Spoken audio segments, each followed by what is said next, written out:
அனைவருக்கும் வணக்கம். தெய்வீக பலன்கள் சேனல் சார்பாக தங்களை அன்புடன் வரவேற்கிறோம். இன்று நம் காணொளியில் காண விரும்புவது கந்த சஷ்டி என்று செய்ய வேண்டியவை என்ன என்பதை பற்றி இந்த காணொளியில் பார்க்கலாம். வாருங்கள் காணொளிக்கு செல்லலாம். மறக்காமல் ஒரு சப்ஸ்கிரைப் செய்யவும். கந்த சஷ்டி நாட்கள் மிகவும் சிறப்பு வாய்ந்த நாட்களாக இருக்கிறது. கந்த சஷ்டி விரதத்தில் எப்படி பல வகை உண்டோ அதேபோல் இதை கடைபிடிக்கும் நாட்களும் பல வகை உண்டு. சிலர் 48 நாட்கள் முருகப்பெருமானை வேண்டி சஷ்டி விரதம் இருக்கிறார்கள். அப்படி முடியாதவர்கள் 21 நாட்கள் இருக்கிறார்கள், அல்லது 11 நாட்கள், 7 நாட்கள் என பல வகைகள் தங்களால் முடிந்த அளவுக்கு விரதத்தை தொடங்கி அதில் சிறப்பம்சத்தை பெறுகிறார்கள். அப்படி 7 நாட்களும் கந்த சஷ்டி விரதம் எடுக்க முடியாதவர்கள் என்ன செய்ய வேண்டும், எப்படி வழிபட்டால் நாட்களும் கந்த சஷ்டி விரதம் இருந்த பலனையும் முருகப்பெருமானின் அருளையும் பெற முடியும் என தெரிந்து கொள்ளுங்கள். கந்த சஷ்டி விரதம் என்பது முருகப்பெருமானின் அருளை வேண்டி நம்முடைய வாழ்வில் இருக்கும் பலவிதமான துன்பங்களிலிருந்து விடுபட இருக்கப்படும் மாபெரும் விரதங்களில் ஒன்றாகும். மாதந்தோறும் சஷ்டி திதி வந்தாலும் ஐப்பசி மாதத்தில் தீபாவளிக்கு பிறகு வரும் அமாவாசைக்கு மறுநாளான பிரதமை திதி துவங்கி சூரசம்ஹாரம் நடைபெறும் சஷ்டி திதி வரையிலான 6 நாட்கள் சிலர் விரதம் இருப்பார்கள். இன்னும் சிலர் சூரசம்ஹாரத்திற்கு அடுத்த நாள் நடைபெறும் முருகப்பெருமானின் திருக்கல்யாண வைபவம் வரை 7 நாட்கள் விரதத்தை இருந்து முருகனுடைய அருளை பெறுவார்கள். ஆனால் உடல்நிலை, சூழ்நிலை போன்ற பலவிதமான காரணங்களால் முருக பக்தராக இருந்தாலும் துன்பங்கள் தீர்ந்து வேண்டுதல் நிறைவேற முருகனை நினைத்து கந்த சஷ்டி விரதம் இருக்க வேண்டும் என நினைத்தாலும் இருக்க முடியாமல் போயிருக்கும். இதனால் நம்மால் விரதம் இருக்க முடியவில்லையே என வருத்தப்பட்டு கொண்டிருப்பவர்கள், முருகப்பெருமானின் அருள் நமக்கு கிடைக்காத என மன வருத்தப்பட்டிருக்கு கொண்டிருப்பவர்கள், கந்த சஷ்டியின் 7 நாட்களும் விரதம் இருக்க முடியாதவர்கள், சஷ்டி திதி வரும் சூரசம்ஹாரான நாளான அக்டோபர் மாதம் 27ஆம் தேதி ஒரு நாள் மட்டும் கந்த சஷ்டி விரதம் இருந்து முருகப்பெருமானுடைய அருளை பெற முடியும் என்பதை கேட்டால் உங்களுக்கு சற்று ஆச்சரியமாகத்தான் இருக்கும். அதாவது ஐப்பசி மாதம் அக்டோபர் 27ஆம் தேதி அதிகாலையிலேயே, அதாவது பிரம்ம முகூர்த்த நேரமான 4:30 மணி முதல் 6 மணி உள்ள நேரமான அந்த நேரத்தில் எழுந்து வீட்டை சுத்தபத்தமாக துடைத்து முடித்துவிட்டு நீங்களும் குளித்துவிட்டு வீட்டில் முருகப்பெருமானுடைய படத்திற்கு முன்பு விளக்கேற்றி, அதாவது நெய் விளக்கேற்றி, முக்கியமாக உங்களுடைய என்ன காரணம், அதாவது குழந்தை வரமா அல்லது திருமண பிரச்சனையா அல்லது பணப்பிரச்சனையா கடன் பிரச்சனை எந்த பிரச்சனை என நினைத்து கொண்டு வேண்டுதல்கள் நிறைவேண்டும் என்பதற்காக விரதம் இருக்கிறீர்களோ அதை முருகப்பெருமானிடம் சொல்லி மனதார வேண்டிக் கொண்டு, முருகா நீயே துணை, என்னுடைய விரதத்தை நன்றாக நிறைவு செய்ய அருள் செய்து என்னுடைய விரதம் முறுப்பழலை தந்து உன்னுடைய அருளால் என்னுடைய வேண்டுதல்களை நிறைவேற அருள் செய் முருகா என மனதார வேண்டிக் கொண்டு விரதத்தை துவங்குங்கள். சஸ்கோண தீபம் ஏற்றுவது சிறப்பு. முழுவதுமாக உபவாசம் இருக்க முடிந்தால் விரதம் இருக்கலாம். இல்லை என்றால் பழம், பால் மட்டும் சாப்பிடு கொண்டு விரதம் இருக்க வேண்டும்.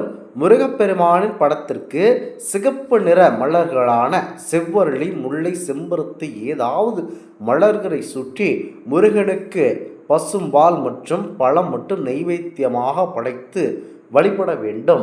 முருகனுக்கு விருப்பமான கந்த சஷ்டி கவசம், வேல்மாறல், திருப்புகழ் என ஏதாவது ஒரு பாடலை நாள்வரும் பாடி இருக்க வேண்டும். எதுவும் தெரியவில்லை என்றால் ஓம் சரவண பவ எனும் மந்திரத்தை சொல்லிக்கொண்டே அந்த சஷ்டி நாட்களில் இருக்க வேண்டும். முடிந்தால் அருகில் உள்ள பாரம்பூர் முருகன் கோவிலுக்கு சென்று முருகப்பெருமானையும் சூரசம்ஹார நிகழ்வையும் தரிசிக்கலாம். முடியாதவர்கள் வீட்டில் இருந்தபடியே முக்கியமாக உங்களுடைய தொலைக்காட்சி பெட்டியில் சூரசம்ஹாரத்தை கண்டு தரிசிக்கலாம். மாலையில் முருகப்பெருமானுக்கு பலவிதமான கலவை சாதங்கள் அல்லது சர்க்கரை பொங்கல் நெய்வேத்தியமாக படைத்து வழிபட வேண்டும். சூரசம்ஹாரம் நடைபெற்ற பிறகு கண்டிப்பாக தலைக்கு குளிக்க வேண்டும். குளித்துவிட்டு வீட்டில் சட்கோண தீபம் ஏற்றி முருகனுக்கு படைத்த பால் அல்லது சாதத்தை மற்றவர்களுக்கு தானமாக கொடுத்துவிட்டு நீங்களும் சாப்பிட்டு விரதத்தை நிறைவு செய்து கொள்ளலாம். விரதத்தை நல்லபடியாக நிறைவு செய்ய அருள் புரிந்ததற்காக முருகப்பெருமானுக்கு மனதார நன்றி தெரிவிக்க வேண்டும். முருகப்பெருமானுக்கு மலர்களால் அர்ச்சனை செய்து வழிபடலாம். முடியாதவர்கள் வீட்டில் முருகன் விக்கிரகம் அல்லது வேல் வைத்திருந்தால் அதற்கு நல்ல விதமான அபிஷேகம் செய்தும் வழிபாடு செய்தும் விரதத்தை நிறைவு செய்து கொள்ளலாம். இப்படி ஒரு நாள் விரதம் இருந்தாலும் 7 நாட்கள் கந்தசஷ்டி விரதம் இருந்த பலனை மக்கள் அனைவரும் பெற முடியும் என்பது நம்பிக்கையாகவே இருக்கிறது. முக்கியமாக இந்த வழிபாட்டை அனைவரும் செய்து பாருங்கள், அனைத்தும் நல்லபடியாகவே இருக்கும். கந்தசஷ்டி விரதம் என்பது குழந்தை பேருக்காகவும் நன்மைக்காகவும் அனைவரும் இருக்கிறார்கள்.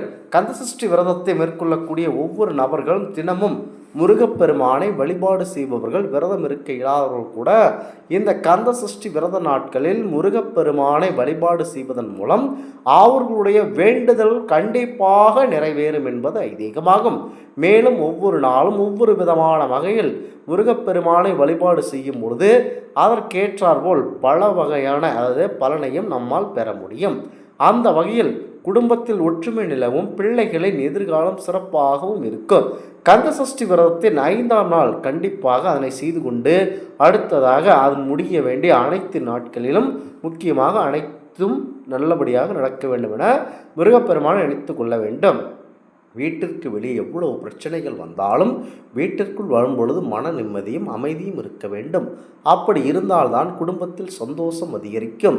அதை தவிர்த்து விட்டு வீட்டிற்குள் நுழையும் பொழுதே சண்டை சச்சரவு நுழைவது என்பது இன்றைய காலத்தில் பலரது குடும்பத்தில் நடக்கக்கூடிய ஒன்றாகவே இருக்கிறது.